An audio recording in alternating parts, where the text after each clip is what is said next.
एक गांव में गोबरनाथ नाम का एक अजीब मानसिकता वाला युवक रहता है। वह बहुत अच्छा इंसान था, लेकिन परम मूर्ख था। दुनिया में लोग जो बातें कहने के लिए मुहावरे के तौर पर कहते और जो बातें सच में कहते, वो इन दोनों के बीच में अंतर बिल्कुल नहीं समझता था। वह हर बात को अक्षरों में यानी बिल्कुल सीधा सीधा लेता था।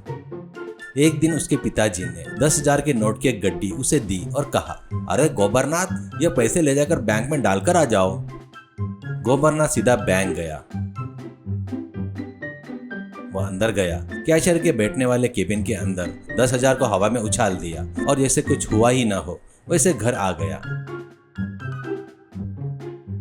बाद में जब बात पता चली तो पिताजी अपना सिर पीटते हुए बोले, अरे गधे, पैसे कहाँ है? तुम कह रहे हो कि बैंक में उछल कर आ गए, इसका क्या मतलब है? क्या तुम्हारे पास थोड़ी भी अक्ल है क्या? गोबरनाथ ने अपना मुंह घुमाया और बोला, पिताजी, आपने ही तो कहा था ना कि बैंक में डालकर आओ। मैंने तो वैसा ही किया, बैंक के अंदर उन पैसों को डालकर आ गया। आपने मुझे जो कहा था मैंने वैसा ही किया।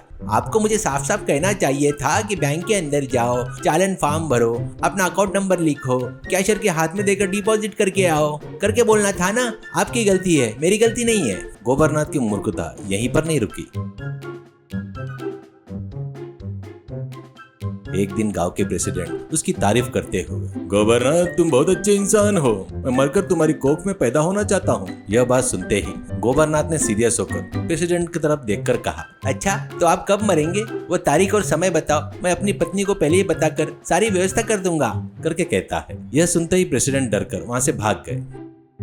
हिंदी में अगर कोई कहने के लिए कहता है मेरा सर मत खाओ, तो गोबरनाथ कहता, मैं इंसान का मांस नहीं खाता भैया, करके कहता है। अगर कोई कहता आप तो ईद का चांद हो गए, तो वह बहस करने लगता, मैं आसमान में नहीं रहता हूँ, नीचे रहता हूँ, करके झगड़ा करता है। उसकी मूर्खता को न झेल पाने के कारण गाँव के लोगों ने उससे बात करना ही बंद कर दिया।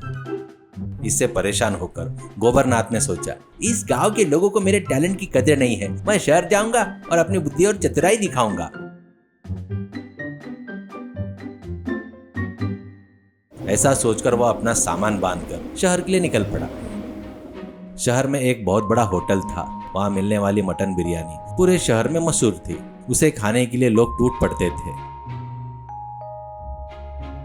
उस होटल के मालिक गरमपाल को बहुत जल्दी गुस्सा आता था। वो बात बात पर काम करने वालों पर चिल्लाता।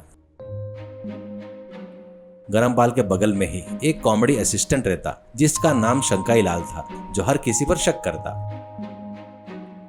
गोबरनाथ ने होटल में कदम रखा और गरमपाल से मिला। गोबरनाथ ने दोनों हाथ जोड़कर कहा, सर मैं गांव से आया हूँ, मुझे होटल में कोई काम दिला दीजिए सर, मैं जान लगाकर काम करूंगा, ऐसा कहता है। शंकाई लाल ने शक भरी नजरों से देखते हुए गरमपाल के कान में फूंकते हुए कहा, सर इसका चेहरा देखने में तो ये सीआईडी ऑफिसर जैसा लग रहा है, शायद ये हमारी बिरयानी का सीक्रेट फार्मूला चुराने आया है, करके गरमपाल के कान में कहता है। गरमपाल ने असिस्टेंट को पीछे धकेला और कहा, अरे मुंह बंद कर रख शंकाई, हमें वेटर की जरूरत है। ए गोबरनाथ, मैं तुम्हें यहाँ वेटर की नौकरी दे रहा हूँ, रोज का 200 रुपए सैलरी होगी, ध्यान से काम करना। मैंने जो कहा है उसे बिना किसी चूक के करना ही तुम्हारा काम है। अपनी खुद की चतुराई बिल्कुल मत दिखाना, समझ गए ना, करके चिल्लाता है। गोबरनाथ ने खुशी खुशी कहा, मुझे भी कही हुई बात वैसे का वैसा ही करने की आदत है सर, मुझे ऐसे बॉस बहुत पसंद है सर, करके कहता है। गरमपाल ने होटल की तरफ देखा और ऑर्डर दिया, सबसे पहले कस्टमर्स के टेबल की तरफ जाओ, होटल में एक भी मक्खी नहीं दिखनी चाहिए, सबको अभी कभी भगा दो, करके ऑर्डर देता है। गोबरनाथ खुशी खुशी रसोई की तरफ गया। वहां उसने मक्खी मारने वाली दवा की एक बड़ी स्प्रे बोतल ले ली। वो होटल के हॉल में आया और चारों तरफ घूमते हुए जहां भी मक्खी दिखती वह फिस फिस करके स्प्रे मारना शुरू किया। उसी समय टेबल नंबर 5 पर मोटे कस्टमर पेटू लाल के सामने गरम गरम बिरयानी की प्लेट रखी थी और वह निवाला मुंह में डालने ही वाला था। उस प्लेट के चारों ओर 2 मक्खियां घूम रही थी। गोबरनाथ ने देखा और दौड़ता हुआ वहां आ गया। उसने पेटू लाल को पीछे धकेला और बोला, रुकिए भैया, हमारे मालिक का ऑर्डर है, एक भी मक्खी नहीं होनी चाहिए। ऐसा कहते हुए उसने सीधे उस मटन बिरयानी की प्लेट पर और पेटू लाल के मुंह पर फिस फिस करते हुए मक्खी मारने वाली दवा का अंधाधुंध स्प्रे किया। पेटू लाल उस दवा की बदबू से चक्कर खाकर गिरने ही वाला था कि जोर से चिल्लाया, अरे मैं मर गया, ये कैसी बिरयानी है रे भाई, मटन बिरयानी में मक्खी मारने की दवा मसाला मिलाकर दे रहे हो क्या? गोबरनाथ ने गर्व से कहा, मसाला नहीं सर, केमिकल है। अब देखिए, आपकी प्लेट के आसपास मक्खियां भी नहीं आएगी और आप भी नहीं आएंगे। पास ही के टेबल नंबर 6 पर एक नवविवाहित जोड़ा बैठा हुआ था। दूल्हा दुल्हन को मटन का पीस खिलाने ही वाला था कि वहां पर एक मक्खी आके बैठ गई। गोमरनाथ वहां दौड़कर गया और बोला, कोई हिलना मत, मैं मक्खी का एनकाउंटर करने वाला हूँ। ऐसा कहकर उसने उनकी प्लेट पर और उस लड़के के हाथ पर स्प्रे की बोतल से हमला कर दिया। उस तेज केमिकल की बदबू से दुल्हन को जोर जोर से खांसी आने लगी। दूल्हा गुस्से से आग बबूला हो गया और बोला, ओए वेटर, क्या तुम पागल हो गए? यहाँ हम फेमस मटन बिरयानी खाने आए हैं और तुम पूरे पेट पर जहर छिड़क रहे हो। हमारी सुहागरात मनाने की बजाय क्या हमें परलोक भेजने का प्लान बना रहे हो क्या? करके चिल्लाता है। गोबरनाथ बिना किसी घबराहट के बोला, सर हिंदी में एक कहावत है ना, मक्खी मारना। मैं यहाँ खाली नहीं बैठा हूँ, सच में मक्खियों को मार रहा हूँ। मैं अपनी ड्यूटी पूरी ईमानदारी से कर रहा हूँ, करके कहता है। होटल में मौजूदा सभी कस्टमर अपनी अपनी प्लेटें पकड़कर चिल्लाने लगे, बाप रे, इस होटल में बिरयानी खाएंगे तो जान चली जाएगी, भागो यहाँ से। ऐसा कहकर सबने हंगामा खड़ा कर दिया। वे बिना बिल चुकाए ही बाहर की तरफ भागने लगे। होटल के हाल में हो रहे इस झगड़े को देखकर मालिक गरमपाल और असिस्टेंट शंकाईलाल दौड़ते हुए आए।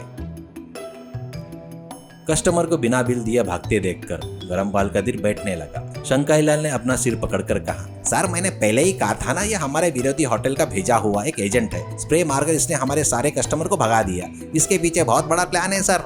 ऐसा चिल्लाता है। गरमपाल ने गुस्से में चिल्लाते हुए कहा, ओए गोबरनाथ, ये क्या कर रहा है तू? मेरी फेमस मटन बिरयानी की प्लेट में मक्खी मारने की दवा छिड़क रहा है। मेरा होटल बर्बाद करने आया है क्या तू? करके चिल्लाने लगा। गोबरनाथ ने बहुत ही मासूमियत से स्प्रे बोतल दिखाते हुए कहा, सर आपने ही तो कहा था ना कि होटल में एक भी मक्खी नहीं दिखनी चाहिए, सबको भगा दो। मैंने आपकी बात का एकदम पालन किया है। मक्खियां प्लेट पर बैठ रही थी, इसलिए मैंने प्लेट पर स्प्रे किया। इसमें मेरी क्या गलती है?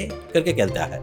गरमपाल ये बात सुनकर सिर पीट लेता है और बोलता है, अरे मक्खियां नहीं होनी चाहिए का मतलब है होटल को साफ सुथरा रखना होता है रे, ना कि खाने वाले के पेट में जहर छिड़कना। गोबरनाथ ने गरमपाल की तरफ देखकर पलटकर जवाब दिया, सर आपने मुझे लाइन बाय लाइन साफ साफ नहीं बताया। आपको कहना चाहिए था कि होटल को साफ करो, लेकिन आपने क्या कहा, मक्खियों को भगाओ। इसलिए मैंने स्प्रे बॉटल का इस्तेमाल किया। गलती मेरी नहीं, सही से न बताने वाले आपकी है, करके उल्टा जवाब देता है। गरमपाल का गुस्सा सातवें आसमान पर पहुंच गया। वो बोला, ओए शंकाईलाल, अगर इसे ऐसे ही छोड़ दिया तो कल सुबह तक ये मेरा कोई भी कहावत सुनकर मुझे मार डालेगा रे। शंकाईलाल ने डरते हुए कहा, हाँ सर, ये बहुत डेंजरस आदमी है, इसे अभी हाथ जोड़कर यहाँ से भगा दीजिए सर, करके कहता है। गरमपाल ने गोबरनाथ के हाथ पकड़कर पैर पकड़ने की नौबत आते हुए गिड़गिड़ाया, भाई गोबरनाथ, तुम्हारा बहुत उपकार होगा। मैं तुम्हारी 200 रुपए सैलरी भी देता हूँ और मेरे होटल की किंग साइज बिरयानी का पैकेट भी फ्री में देता हूँ। कृपया करके मेरा होटल छोड़कर चले जाओ। अगर तुम मेरे होटल में रहोगे तो मुझे सड़क पर भीख मांगनी पड़ेगी। ऐसे कहकर मिन्नत करता है। गोबरनाथ ने वो 200 रुपए और बिरयानी का पैकेट लिया और बोला, ठीक है सर, जब आप ही जाने के लिए कह रहे हो तो मैं जा रहा हूँ, लेकिन इतने अच्छे वेटर को खोने के लिए एक दिन आप बहुत पछताएंगे। ऐसा कहते हुए वो अपने मूंछों पर ताव देकर होटल से बाहर निकला। गोबरनाथ होटल के बाहर आकर सड़क पर चलते हुए बिरयानी का पैकेट खोलने लगा। वो खाते हुए खुद से बड़बड़ाने लगा, मैंने क्या गलती की? उस मालिक ने होटल में मक्खियां न दिखने के लिए कहा था, मैंने वही किया, फिर मुझे नौकरी से क्यों निकाल दिया? शहर के लोगों को बिल्कुल अकल नहीं है रे बाबा, करके बड़बड़ाता है। वो सड़क के किनारे एक मेडिकल शॉप के पास पहुंचा। वहाँ बोर्ड पर लिखा था, हेल्पर चाहिए। गोबरनाथ ने मुस्कुराते हुए सोचा, अरे वाह, यह नौकरी मेरे लिए बिल्कुल परफेक्ट होगी, वहाँ जाकर अपना टैलेंट दिखाता हूँ। ऐसा सोचकर वो उस दुकान की तरफ बढ़ गया। सीख, किसी की बात को बिना गहराई से समझे और परिस्थिति के अनुसार बिना सोच विचार किए केवल कई बातों को सीधा सीधा पकड़कर व्यवहार करना मूर्खता कहलाता है। कॉमन सेंस और विवेक ज्ञान के बिना की गई पढ़ाई का काम किसी के लिए सिर्फ नुकसान और मजाक का कारण बन जाता है।